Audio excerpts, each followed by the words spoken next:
আসসালামু আলাইকুম প্রিয় দর্শক, অন্নমঞ্চের আলাপচারিতায় আপনাদের সকলকে আমন্ত্রণ জানাচ্ছি। চায়ের টেবিল কিংবা পাড়ার টং দোকান, কোথাও নির্বাচনের দামামা বাজতে দেখা যাচ্ছে না। তা সত্ত্বেও বৃহস্পতিবার সন্ধ্যা 6টায় নির্বাচন কমিশন ঘোষণা করতে যাচ্ছে ত্রয়োদশ জাতীয় সংসদ নির্বাচনের তফসিল। তার ঠিক আগে অন্তর্বর্তী সরকার ক্ষমতা কাঠামো থেকে সরে গেলেন সবচেয়ে আলোচিত এবং বিতর্কিত দুই ছাত্র রাজা, যুব ক্রীড়া এবং স্থানীয় সরকার মন্ত্রণালয়ের উপদেষ্টা আসিফ মাহমুদ সজীব ভুঁইয়া এবং তথ্য ও সম্প্রচার মন্ত্রণালয়ের উপদেষ্টা মাহবুজ আলম। তবে সরকারের পিআর টিম সে পদত্যাগে শর্ত দিয়ে রেখেছে, বলেছে তফসিল ঘোষণা হলে কার্যকর হবে এই পদত্যাগ। যদিও সংবিধানের কোথাও এমন অদ্ভুত শর্তের উল্লেখ নেই। দর্শক, জুলাই আন্দোলনের পর আসিফ ও মাহবুজ এসেছিলেন পরিবর্তনের প্রতীক হয়ে, কিন্তু ক্ষমতা থেকে বিদায় নিলেন দুর্নীতির অভিযোগ আর ক্ষমতার অপব্যবহারের নানা বিতর্ক নিয়ে। আসিফ মাহমুদ এরই মধ্যে ঘোষণা করেছেন তিনি নির্বাচন করবেন, আর মাহবুজ আলম তিনি তো শেষ মুহূর্ত পর্যন্ত সরকারে থাকতে চেয়েছিলেন। তাহলে কি তাদের এই প্রস্থান কোনো সাধারণ স্বেচ্ছায় বিদায় ছিল না, বরং ছিল ক্ষমতার মঞ্চ থেকে এক প্রকার গোল্ডেন হ্যান্ডশেক দিয়ে সরে যাওয়া? কোন চাপে বা কিসের চাপে সেই গোল্ডেন হ্যান্ডশেক করতে হলো? কিংস পার্টি এনসিপি কি দুই উপদেষ্টার এই গোল্ডেন হ্যান্ডশেক মেনে নিচ্ছে, নাকি তফসিলের পর নতুন কোনো দাবির জন্য এই গোল্ডেন হ্যান্ডশেককে তারা ব্যবহার করবেন? তার চেয়েও বড় কথা, মাত্র 1 মাস আগেও আসিফ মাহমুদ প্রকাশ্যে বলেছিলেন বাংলাদেশের বর্তমান বাস্তবতায় 10 থেকে 20 কোটি টাকা না থাকলে সংসদ নির্বাচন করা সম্ভব নয়। যে আসিফ মাহমুদ আয়কর দিতেন না, ছিল না ব্যাংক অ্যাকাউন্ট, 16 মাসের ব্যবধানে তিনি এমন কোন আলিবাবার গুহা পেয়ে গেলেন যা দিয়ে 10 থেকে 20 কোটি টাকা খরচ করার জন্য তারা নির্বাচনের খরচ মেটাবেন? বিস্তারিত জানতে চলুন যাওয়া যাক বিশ্লেষণে। অনেকদিন ধরেই শোনা যাচ্ছিল অন্তর্বর্তী সরকারে থাকা দুই ছাত্র উপদেষ্টা পদত্যাগ করছেন। মঙ্গলবার রাত থেকে সে গুঞ্জন আরো এক দফা বাড়ে। বিশেষ করে স্থানীয় সরকার উপদেষ্টা আসিফ মাহমুদ সজীব ভুঁইয়া বুধবার বিকেলে সংবাদ সম্মেলন ডাকায়। সেই সংবাদ সম্মেলনে তার দায়িত্বে থাকা দুই মন্ত্রণালয় গত 16 মাসে বিগত সরকারের করে যাওয়া নাম ফলক পরিবর্তন ছাড়া আর কি কি করেছেন তার ফিরিস্তি তুলে ধরেছেন। যদিও সুলতানা কামালের মতো প্রথিতযশা ক্রীড়াবিদের নামে করা কমপ্লেক্সের নাম ফলক কেন পরিবর্তন করা হলো সে প্রশ্নের উত্তর দিতে বেশ ঘাবড়ে যান। শেষমেশ বলে বসেন সুলতানা কামালের নামে আরেকটি কমপ্লেক্সের নামকরণ করা যেতে পারে। জনপ্রশাসন মন্ত্রণালয় থেকে নিয়োগ দেওয়া সচিবকে কাজে যোগ দিতে না দেয়া, নিজের এলাকায় বিশেষ বরাদ্দ, পিএস এর বিরুদ্ধে দুর্নীতির অভিযোগ, কোনো কিছুরই গ্রহণযোগ্য জবাব ছিল না উপদেষ্টা আসিফ মাহমুদের কাছে। তবে পদত্যাগের খবর মুখে বলতে না চাইলেও নির্বাচনে অংশ নিচ্ছেন সেটি আবারও জানান তিনি। জানান পদত্যাগের খবর সাংবাদিকদের জানাবেন প্রধান উপদেষ্টা প্রেস উইং। জানিয়েছিলেন তিনি কূটনৈতিক পাসপোর্টও জমা দিয়েছেন। আসিফ মাহমুদ যখনই সংবাদ সম্মেলন করছিলেন তখনও পর্যন্ত গণমাধ্যমের খবর ছিল আরেক ছাত্র উপদেষ্টা মাহবুজ আলম সরকারের থেকেই যেতে চান। এর কিছুক্ষণের মধ্যে প্রেস উইং এর বরাত দিয়ে গণমাধ্যমের খবর আসে দুই ছাত্র উপদেষ্টা পদত্যাগ করেছেন। এ খবর জানাতে সন্ধ্যা 6:15টায় প্রেস ব্রিফিং করে অধ্যাপক ইউনূসের প্রেস উইং। ব্রিফিং এ জানানো হয় অন্তর্বর্তী সরকার উপদেষ্টার পদ থেকে পদত্যাগ করলেন মাহবুজ আলম ও আসিফ মাহমুদ সজীব ভুঁইয়া। তারা বুধবার বিকেল 5টার মধ্যে প্রধান উপদেষ্টা অধ্যাপক মোহাম্মদ ইউনূসের কাছে তাদের পদত্যাগপত্র জমা দিয়েছেন। উপদেষ্টারা রাষ্ট্রীয় অতিথি ভবন যমুনায় গিয়ে পদত্যাগপত্র জমা দিলে প্রধান উপদেষ্টা তা গ্রহণ করেন। প্রধান উপদেষ্টার দপ্তরের ফেসবুক পেজে লেখা হয়েছে, দুই উপদেষ্টার পদত্যাগ নির্বাচন কমিশন তফসিল ঘোষণার সঙ্গে সঙ্গে কার্যকর হবে। যদিও নির্বাচন কমিশন বুধবার রাষ্ট্রপতির সঙ্গে দেখা করার পর জানিয়েছে ত্রয়োদশ জাতীয় সংসদ নির্বাচন ও গণভোটের তফসিল ঘোষণা করা হবে বৃহস্পতিবার সন্ধ্যা 6টায়। কিন্তু প্রশ্ন হলো, প্রধান উপদেষ্টার দপ্তর এই ব্যাখ্যা কোথায় পেলেন বা এমন শর্ত কিভাবে দিলেন দুই উপদেষ্টার পদত্যাগের সাথে তফসিল ঘোষণার সম্পর্ক আছে? দর্শক, বর্তমানে যে সংবিধান অনুসারে অধ্যাপক ইউনূস ও তার সরকার রাষ্ট্র চালাচ্ছেন তাতে মন্ত্রী বা মন্ত্রী পদমর্যাদার কারো পদত্যাগের বেলায় এমন অদ্ভুত শর্তের দেখা পাওয়া যায় না। সংবিধানের 2য় পরিচ্ছেদের 58 অনুচ্ছেদে প্রধানমন্ত্রী ও অন্যান্য মন্ত্রী উপমন্ত্রীরা কিভাবে পদত্যাগ করবেন সেটি বলা আছে। অনেকে বলতে পারেন এই সংবিধানে তো অন্তর্বর্তী সরকারের কথা বলা নেই, কিন্তু বর্তমান অন্তর্বর্তী সরকারের উপদেষ্টারা মন্ত্রীদের মতোই শপথ নিয়েছিলেন এবং মন্ত্রীদের মতোই সুযোগ সুবিধা ভোগ করেন। সেখানে বলা আছে প্রধানমন্ত্রী ব্যতীত অন্য কোনো মন্ত্রীর পদ শূন্য হবে যদি তিনি রাষ্ট্রপতির কাছে পেশ করবার জন্য প্রধানমন্ত্রীর কাছে পদত্যাগপত্র জমা দেন। আবার যদি টেকনোক্রেট মন্ত্রী হন তাহলে কি হবে সেটি বলা আছে 58 এর দ্বিতীয় অনুচ্ছেদে। বলা আছে প্রধানমন্ত্রী যে কোনো সময় কোনো মন্ত্রীকে পদত্যাগ করতে অনুরোধ করতে পারবেন এবং ওই মন্ত্রী অনুরোধ পালনে অসমর্থ হলে তিনি রাষ্ট্রপতিকে উক্ত মন্ত্রীর নিয়োগের অবসান ঘটাবার পরামর্শ দিতে পারবেন। নির্বাচনের তফসিল ঘোষণা না হলে উপদেষ্টাদের জমা দেওয়া পদত্যাগপত্র গৃহীত হবে না, এমন অদ্ভুত ও কিমাকার শর্ত বাংলাদেশের ইতিহাসে এই প্রথম শোনা গেল। দর্শক, মাত্র 16 মাসের ক্ষমতা যাত্রায় বড় বড় রাজনৈতিক দল সহ নানা মহল থেকে 2 ছাত্র উপদেষ্টার পদত্যাগের দাবি অনেকবার উঠেছিল। ইশরাক হোসেনকে ঢাকার মেয়র হিসেবে নিয়োগের ইস্যুতে বিএনপির সাথে আসিফ মাহমুদের দ্বন্দ্ব চরমে পৌঁছেছিল। শেষমেশ বিএনপিকে পিছু হটতে হয়েছিল। অবশ্য পরে সেই আসিফ মাহমুদ বিএনপি থেকে নমিনেশন পাওয়ার চেষ্টা শুরু করেন। অন্যদিকে মাহফুজ আলমের সাথে জামাতের দ্বন্দ্ব ছিল ওপেন সিক্রেট। অন্তর্বর্তী সরকারের শীর্ষ পর্যায় থেকে উপদেষ্টা মাহফুজ আলম ও আসিফ মাহমুদকে সেপ্টেম্বরের মাঝামাঝি সময়ের মধ্যে পদত্যাগের পরামর্শ দেওয়া হয়েছিল। দৈনিক প্রথম আলোর খবরে বলা হয়েছে তারা তখন আরো সময় চেয়েছিলেন। এরপর নভেম্বরের মাঝামাঝি তাদেরকে আবারও পদত্যাগের বিষয়টি স্মরণ করিয়ে দেওয়া হয় সরকারের পক্ষ থেকে। উপদেষ্টা আসিফ মাহমুদ নির্বাচন করবেন এমনটা মনস্থির করে পদত্যাগের প্রস্তুতি নিতে শুরু করেন। কুমিল্লায় নিজের এলাকা ছেড়ে ঢাকা 10 আসনের ভোটার হন। বিশেষ বরাদ্দ পেতে তড়িঘড়ি করে প্রকল্প সাজান নিজের নির্বাচনী এলাকার জন্য। অন্যদিকে উপদেষ্টা মাহফুজ আলম সরকারের শেষ সময় পর্যন্ত থাকার আগ্রহের কথা জানিয়েছিলেন। সেক্ষেত্রে তিনি নির্বাচন করবেন না বলেও জানিয়েছিলেন। প্রথম আলোর খবরে বলা হয়েছে মঙ্গলবার প্রধান উপদেষ্টা অধ্যাপক মোহাম্মদ ইউনূসের সঙ্গে যমুনায় বৈঠক করেন সিনিয়র কয়েকজন উপদেষ্টা। সাধারণত প্রতি মঙ্গলবার মধ্যাহ্নভোজের পাশাপাশি উপদেষ্টারা বৈঠকে মিলিত হন। চলতি সপ্তাহের মঙ্গলবারের বৈঠকে 2 উপদেষ্টার পদত্যাগের বিষয়টি ওঠে। ওই দিন সন্ধ্যায় সরকারের দায়িত্বশীল ব্যক্তিরা নিশ্চিত হন যে 2 উপদেষ্টা বুধবার পদত্যাগ করছেন। প্রশ্ন হলো, আসিফ মাহমুদ না হয় নির্বাচন করবেন এমন সিদ্ধান্ত নেয়ার কারণেই পদত্যাগের সিদ্ধান্ত নিতে বাধ্য হয়েছেন, কিন্তু মাহফুজ আলম যেখানে শেষ দিন পর্যন্ত নিশ্চিত নন এবং তিনি প্রয়োজনে নির্বাচন করতে চান না, এমন সিদ্ধান্ত নেয়ার পরও কেন সরে যেতে হলো? 10 ডিসেম্বর দৈনিক সমকালে প্রকাশিত এক খবরে বলা হয়েছে তথ্য ও সম্প্রচার মন্ত্রণালয়ের উপদেষ্টা মাহফুজ আলম সরকারে থাকার সিদ্ধান্ত নিয়েছেন।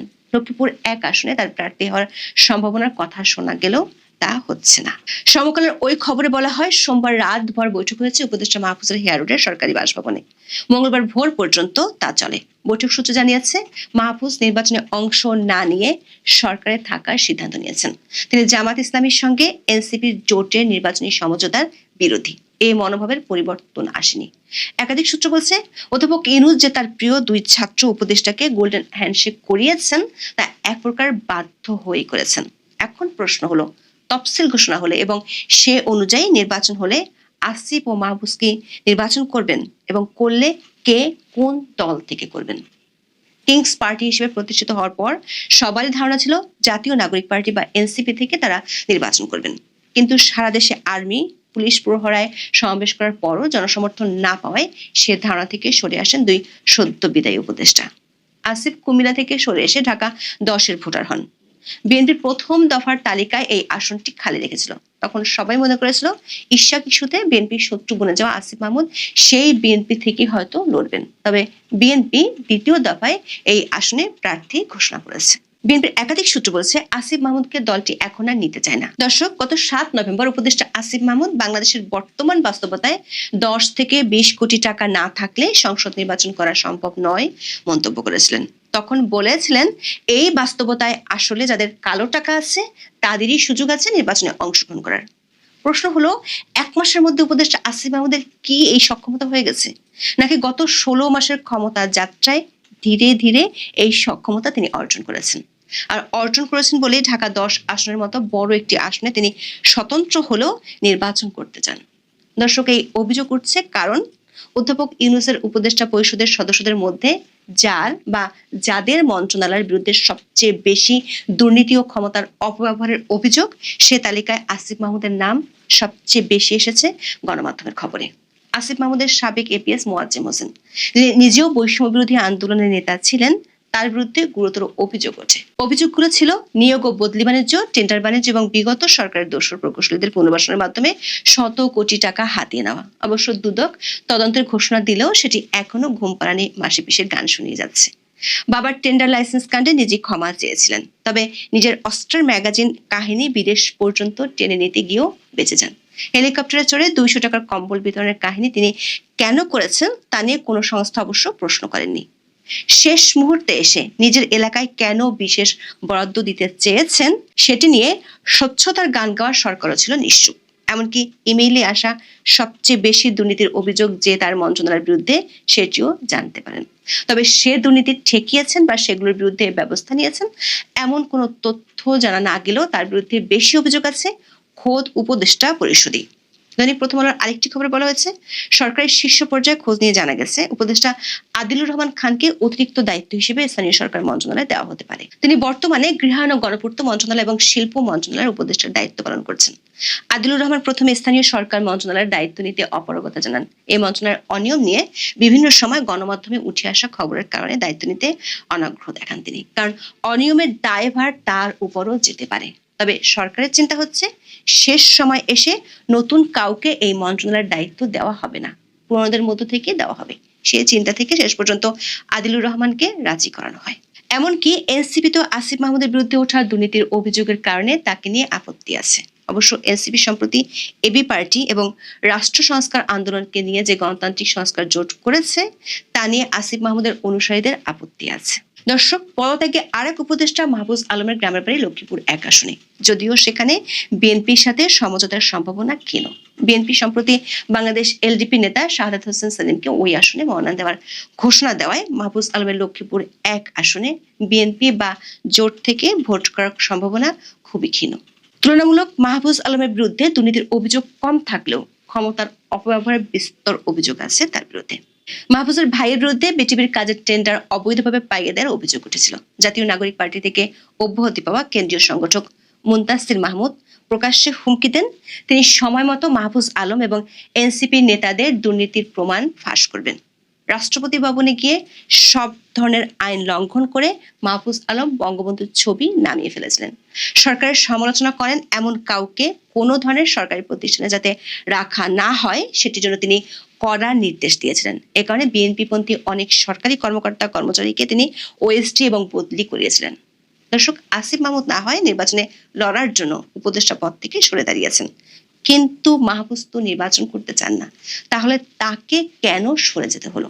এর অর্থ হলো সরকারের উপর এমন চাপ আছে যে চাপটির কারণে সরকারকে এই সিদ্ধান্ত নিতে হয়েছে। যদিও সরকার এমন ভাব যেন নির্বাচন কমিশনের তফসিল ঘোষণার ঠিক আগে সরকার তার নিরপেক্ষতার মুখোশ ধরে রাখার চেষ্টা করছে। কিন্তু আলিবাবার গুহা থেকে যদি নির্বাচনী খরচের 10 থেকে 20 কোটি টাকা বেরিয়ে আসে তখন সরকার কি প্রশ্নবিদ্ধ হবে না? তার চেয়ে বড় খবর হলো কিংস পার্টি এনসিপি 2 উপদেষ্টার পদত্যাগ মানতে পারছে না।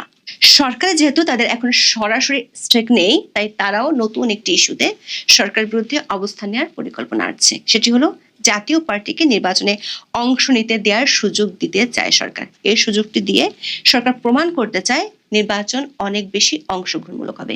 কিন্তু এনসিপির পক্ষ থেকে সরকারের সিদ্ধান্তের বিরুদ্ধে শিগগিরই মাঠে উত্তেজনা তৈরি করা হবে। সেটি হলে তফসিল ঘোষণা হওয়ার পরও অনেক কিছু দেখার বাকি থাকবে। এখন এই পর্যন্ত আপনাদের সামনে কথা বলতে এসে শেখ হাসিনা প্রশ্নে হার মানল কি ইউনূস সরকার? আজকে অনেক খবর। আজকে ইতিমধ্যে নির্বাচনের খুব তোড়জোড় দেখা যাচ্ছে। নির্বাচনের তফসিল ঘোষণার ইতিমধ্যেই ভিডিও রেকর্ড করা হয়েছে। প্রধান নির্বাচন কমিশনার ভাষণের মাধ্যমে যে ভিডিও বক্তব্য দেন সেই ভিডিওটা রেকর্ড করা হয়েছে। আগামীকাল এটি প্রচার করা হবে, অর্থাৎ আগামীকাল নির্বাচনের তফসিল ঘোষণা হবে। মহামান্য রাষ্ট্রপতির সাথে নির্বাচন কমিশন সাক্ষাৎ করেছে এবং 2 ছাত্র উপদেষ্টা ছিলেন মাহফুজ আলম এবং আসিফ মাহমুদ সজীব ভুইয়া, ইতিমধ্যে তারাও পদত্যাগ করেছেন। এসব নানান খবর তখন এটি স্পষ্ট যে ইউনূস সরকার আর আসলে কোনোভাবেই থাকতে পারছেন না, নির্বাচনের দিকেই দৌড়াচ্ছেন, যেন তেনভাবে একটা নির্বাচন করবার চেষ্টা করছেন। এখন আমরা বরাবরই বলে আসছি যে এই নির্বাচনটা আসলে হবে না, এটা নানাভাবে বাধাগ্রস্ত হবে, বাধাপ্রাপ্ত হবে। এখনো প্রায় 12 ফেব্রুয়ারি নির্বাচন, সেই হিসেবে বলা যায় ডিসেম্বর জানুয়ারি 2 মাস আছে। এই 2 মাসের মধ্যে গঙ্গা যমুনার জল নানা দিক দিয়ে নানাভাবে প্রবাহিত হবে, গড়াবে। সেখানে আন্তর্জাতিক একটা ফ্যাক্টর আছে।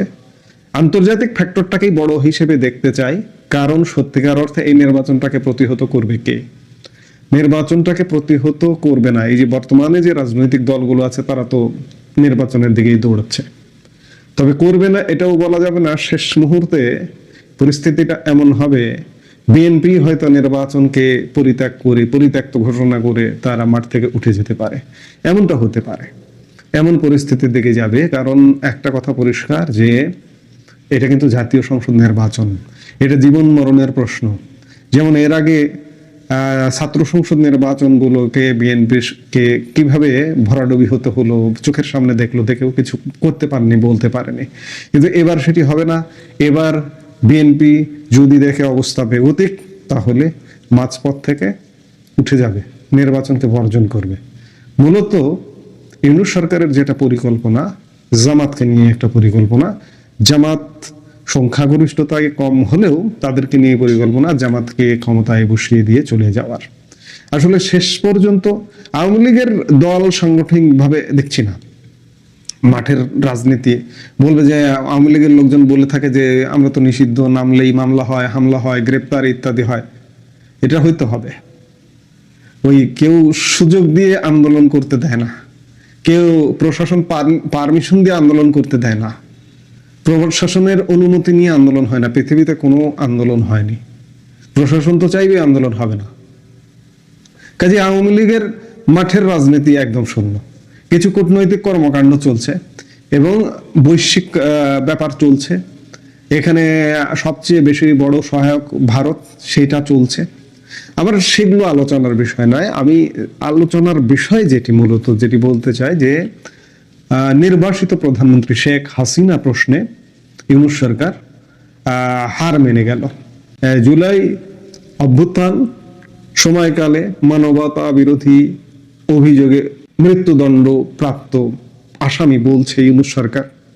আমরা আসামি বলি না, আসামি বলতে চায় না, কারণ রাষ্ট্রপ্রধান, সরকার প্রধান, দেশকে সুরক্ষা দেওয়া তাদের দায়িত্ব, দেশের মানুষের জানমাল নিরাপত্তা দেওয়া তাদের দায়িত্ব, আর সম্পদ রক্ষা করা তাদের দায়িত্ব। তারা সেই সময় এই যে জুলাই অভ্যুত্থান নামে যে সন্ত্রাসী কর্মকাণ্ড করেছে, তারই সুরক্ষা দিয়েছে তৎকালীন আওয়ামী লীগ সরকার।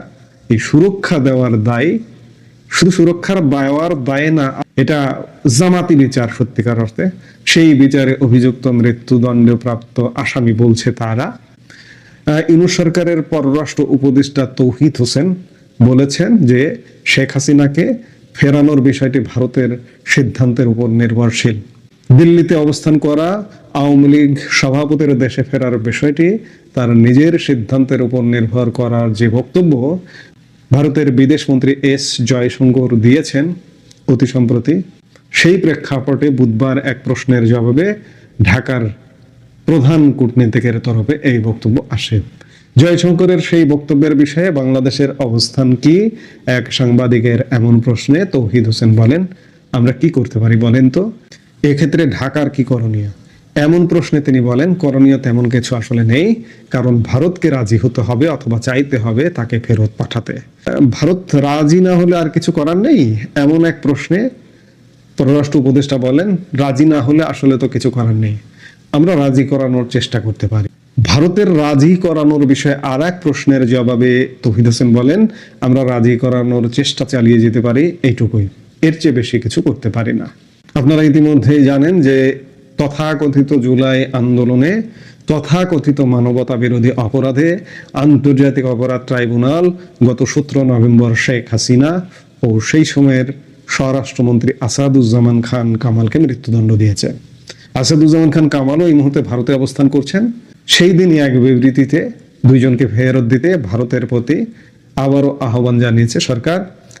এরপর গত 23 নভেম্বর শুক্রবার ভারতকে একটি কূটনৈতিক পত্র পাঠায় সরকার। তার 3 দিন পর দিল্লি চিঠি পাওয়ার কথা স্বীকার করে, মৌখিকভাবে স্বীকার করে, অফিসিয়ালি আজও পর্যন্ত কখনো চিঠি দেয়নি। এর আগেও গত ডিসেম্বরেও এরকম একটি চিঠি দিয়েছিল বাংলাদেশ, কিন্তু সেই চিঠিও মৌখিকভাবে স্বীকার করেছিল যে আমরা পেয়েছি। শুধু তাই না, সেই সময় চিঠি নিয়ে প্রশ্নও তুলেছিল ভারত।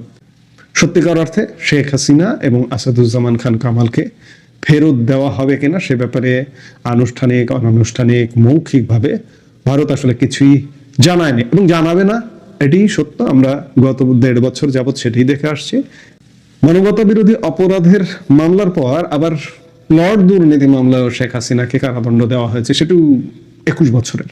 আওয়ামী লীগ সভাপতির ভারতে থাকার বিষয়টি তার একান্ত ব্যক্তিগত সিদ্ধান্ত মন্তব্য করে সম্প্রতি এক অনুষ্ঠানে দেশটির বিদেশ মন্ত্রী সুব্রামানিয়াম জয়শঙ্কর বলেছেন, তিনি যে পরিস্থিতিতে ভারতে আসতে বাধ্য হয়েছেন তাতে এই বিষয়ে সিদ্ধান্ত নেওয়ার ক্ষেত্রে সেটির প্রভাব থাকবে। সম্প্রতি হিন্দুস্তান টাইমস লিডারশিপ সামিটে এনডিটিভির প্রধান নির্বাহী কর্মকর্তা ও প্রধান সম্পাদক রাহুল কানওয়ালের সঙ্গে আলাপচারিতায় জয়শঙ্করের কাছে জানতে চাওয়া হয় শেখ হাসিনা যতদিন চান ততদিনই ভারতে থাকতে পারবেন কিনা। জবাবে জয়শঙ্কর বলেন, এটা একটা ভিন্ন বিষয়, তাই না? তিনি একটি বিশেষ পরিস্থিতিতে এখানে এসেছেন, তাকে ঘিরে যা ঘটছে তাতে সেই পরিস্থিতির স্পষ্ট প্রভাব রয়েছে বলে আমি মনে করি, কিন্তু তারপরও এটা এমন এক বিষয় যে বিষয়ে সিদ্ধান্ত তাকেই নিতে হবে, বলেছেন ভারতের বিদেশমন্ত্রী এস জয়শঙ্কর। নয়াদিল্লি ও ঢাকার মধ্যে সম্পর্কের প্রসঙ্গ টেনে প্রতিবেশী দেশে বিশ্বাসযোগ্য গণতান্ত্রিক প্রক্রিয়ার প্রয়োজনীয়তা নিয়ে ভারতের অবস্থানের ওপর জোর দেন সেই সাক্ষাৎকারে। ভারতের পররাষ্ট্রমন্ত্রীর এমন বক্তব্যের প্রেক্ষাপটে শেখ হাসিনাকে ফেরতের বিষয়টিও দেশটির সরকারের ভূমিকার কথাও বলেছেন বাংলাদেশের পররাষ্ট্র উপদেষ্টা। ভারতের বাইরে তৃতীয় কোনো দেশে শেখ হাসিনার যাওয়ার পরিকল্পনার বিষয়েও কোনো সংবাদ মাধ্যমে খবর হয়েছে। এই বিষয়ে এক প্রশ্নে তৌহিদ হোসেন বলেন, এটাও তো আমার কিছু করার নেই, বাংলাদেশেও খুব বেশি কিছু করার নেই। আমরা তো চাই যে উনি ফেরত আসুক। কূটনৈতিক চ্যানেলে বাংলাদেশকে কেউ জানিয়েছে কিনা এমন প্রশ্নে তিনি বলেন, ওই রকম কিছু জানি না, তবে শুনেছি আপনারা যেমন শুনেছেন ঠিক তেমনটা।